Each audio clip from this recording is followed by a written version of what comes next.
Hi, I'm Terrell Turner, the host of the Business Talk Library, and today I have a special guest on. And the reason why I say this guest is special because several of the interviews that I have had on, we've done 145 interviews since March, and it's September timeframe. And several of the guests have actually mentioned, like, hey, have you had William Bissett on your show yet? So I was definitely glad to be able to connect with him. He's running an amazing business, doing some great things, and he also has a podcast in the space as well. So welcome to the show, William. Yeah, no, thanks so much for having me, Tara. I appreciate it. Absolutely, absolutely. And I mean that honestly. There are several people that I've had on the show, like the CEO over at Packard Place. When I had him on the show, he mentioned, he was like, yeah, have you connected with William yet? And I was like, That's funny. I need to connect with William. Yeah, that's fine. I'm jealous, man. I didn't realize you've done 140 in 6 months. I've done 107 in 3 years, so I need to pick up the pace. Gotcha. Now, before we jump into talking about your business and your podcast, tell us a little bit about, your background before you launched your business. So I grew up in Eastern North Carolina. Went to NC State. I met my wife there. We both worked at 42nd Street Oyster Bar together. She's smarter than I am, so she graduated a little ahead of me. And so I chased her around. I chased her down to Charleston, South Carolina, and I chased her because she was the only girl I could find that would talk to me, right? So, you make smart decisions in life, and that happens to be one of them. So we went down to Charleston, then from Charleston went to Baltimore, spent 6 years up there, and then moved to Charlotte in 2011. Along the way, I was in finance, right? I worked with Morgan Stanley.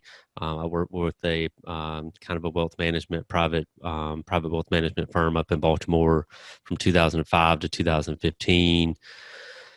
Move and transition to a wealth management firm in Davidson from 2015 to 2018, and then in 2019, I started my own firm. So started my own firm then. Have been in the business since 2003, 2004. I had a software as a service startup concept that I got off the ground in 2012 called Principled Heart. It was, for lack of a 10-minute explanation, Terrell, it was when people die, that we've all got this knowledge up in our head about what we do to run our day-to-day financial life. Mhm. And I refer to it kind of in a box as institutional knowledge. And when we're gone, that institutional knowledge goes with us. So I created this software to try to help capture that institutional knowledge so we could transition it to those that need it. I wrote a bunch about it. I wrote 13 different peer-reviewed articles in journals across different verticals, right? CPAs, state attorneys, financial planners, insurance agents, et cetera, et cetera. Got picked up in the New York Times, Wall Street Journal, some other publications. It turns out I didn't know what I was doing running a software as a service startup, so I shut it down in 2015. But I'd done a few things right, and so I wanted to stay engaged in the startup community. So I joined the Charlotte Angel Fund in 2015, and then subsequently the Charlotte Angel Fund 2 a couple years later. And that's where I realized that the startup community needed a voice, and not me being the voice, just itself being its own voice, right? And so we started the podcast series in 2017, 2018 to give those founders and those investors that voice to talk about what they do, how they do it, what they've learned, the mistakes they've made, et cetera, et cetera. So I started the podcast a few years ago, almost as a hobby, and continue to do it as very much a hobby and a fun thing to do. So I have Portus Wealth Advisors, my main business that actually pays me money, and then I have the podcast that drains my money, and they go hand in hand together, right? Gotcha. You, as a podcast host, you understand. Absolutely, absolutely. One of the common questions I get from a lot of people when they hear about, like, the number of episodes, and they're like, how much money are you making from that? It's like, well, I'm still in year one. And Yeah, if you know anything about podcasting, like, it yeah, takes a little time to get to that point. yeah. So it's any business, right? Not every business, not many businesses are profitable year one. So, build up that base and everything else, and take it from there. Mhm. Gotcha, So, gotcha. Now, speaking of building up a business, now you spent your time in wealth management and wealth advisory, and then you decided to go out on your own. So, what really sparked it for you to say, you know what, I want to actually venture out to not only just do this as a service and be a technical person in this field, but I actually want to build a business around this skill set? Yeah, I mean, I don't know. I'm 42 years old now, so I was 40 when I started my firm. Um, and as an employee, you get told a lot of things, and there are a lot of promises that are made along the way. And there are a lot of promises that go unkept. And so you either grow comfortable with that, especially in smaller firms, right? It's harder. In larger firms, you can grow through those unkept promises to a certain extent, right? Because you can continue to climb the corporate ladder. Although I would imagine there are always unkept promises. But in smaller firms like what I was in, I never felt like I was going to get to where I wanted to be. And that was in the decision-making process. And, um, as I started in the startup space and continued, with the Charlotte Angel Fund and with the podcast, I realized that there's other ways that people could make money than just the traditional stock bond portfolio. And I'm not saying that's important. I think that's a highly important key component. And for most people, the only component they should ever have. But there's this other stuff that sits out there. And in my previous two firms, it was kind of frowned upon to talk about.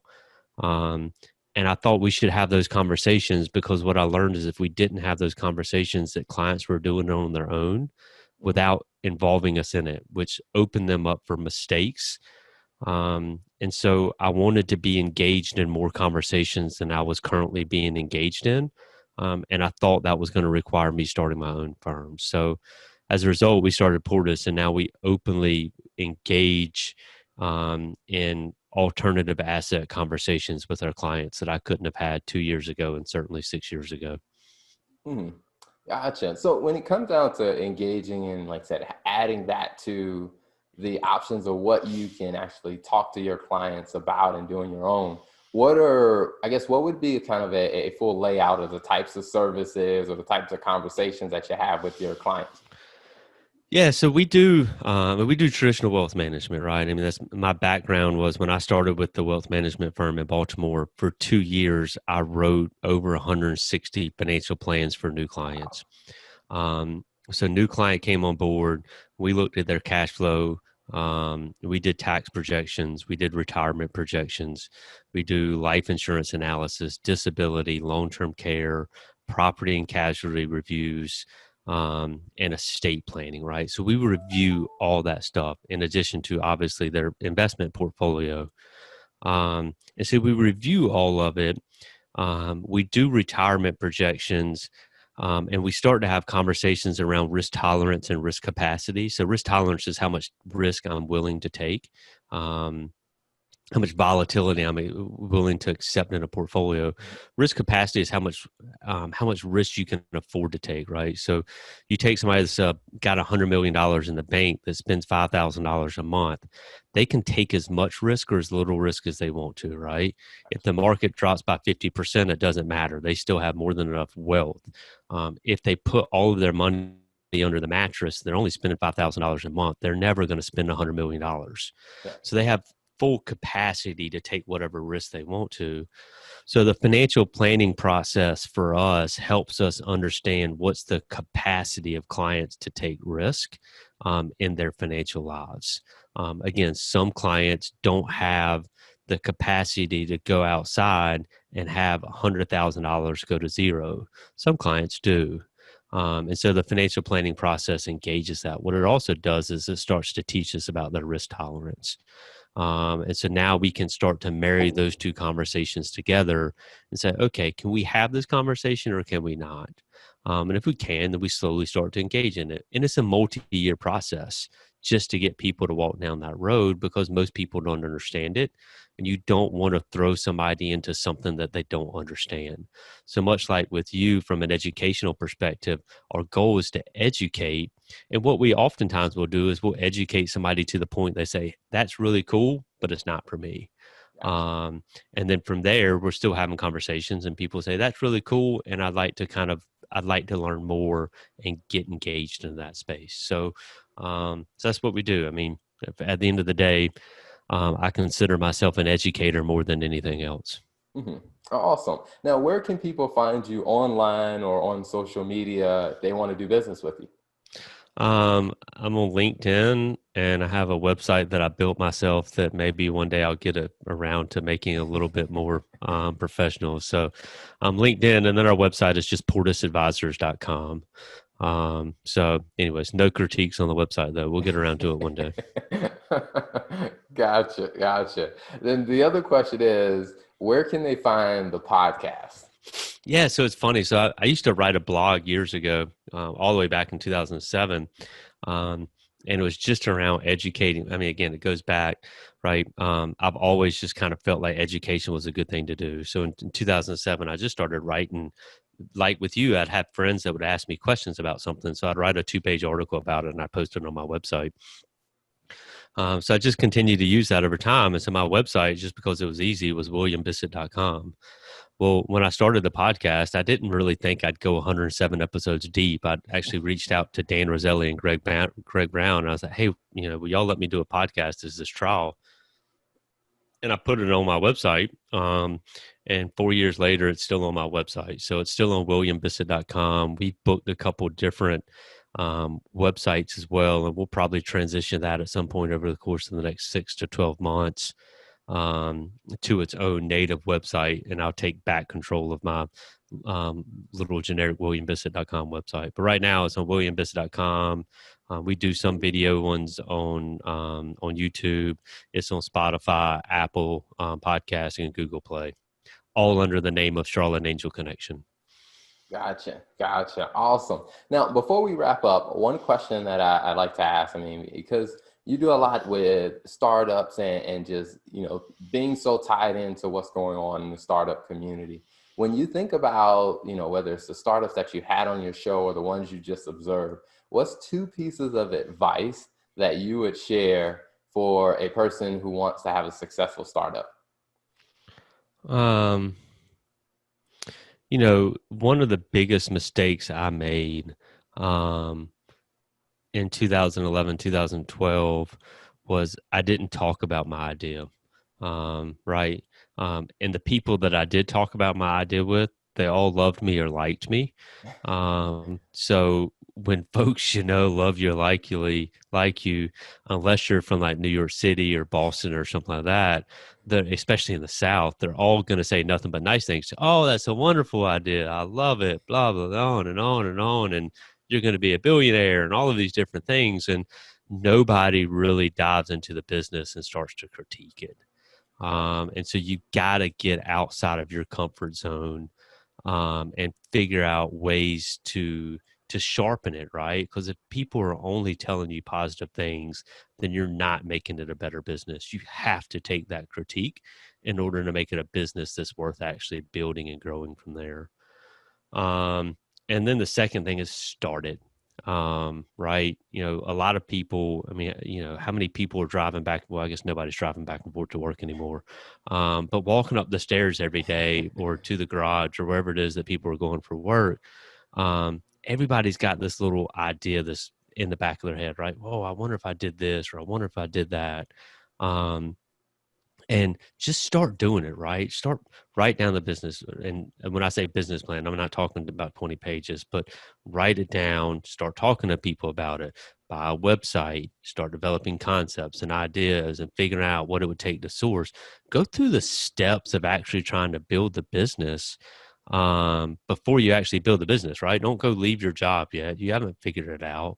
But start getting an idea of what those building blocks are. So, and what that does, I mean, you're figuring out the building blocks, people are critiquing your business. And as you're doing that and you're kind of juggling along, you start to get a real sense of, is this a legitimate business, or is this a hobby, or is this just one of those cool ideas that sounds really good, but it's not going to really be able to generate profits and be scalable to support me beyond or to the extent that I'm already supported in my current job. But Yeah, gosh knows the last 6 months haven't taught you anything. You just got to go out and start doing some things to test the water, so to speak. Mhm. Awesome. Well, William, thank you so much for coming on the show, for sharing your insights, your wisdom. We'll definitely include some links so people can find you online and they can find your podcast so they can go and listen and hear what's going on in the angel and the startup space in Charlotte. So thank you for being on the show. Thanks so much for having me. I appreciate it. Keep up doing the good work. Thank you for tuning in to the Business Talk Library. If you like our content, be sure to follow us on social media. And if you want to see more of our exclusive content, you can subscribe and become a member on patreon.com/Business Talk Library. Hey, the Business Talk Library is the place where business makes sense.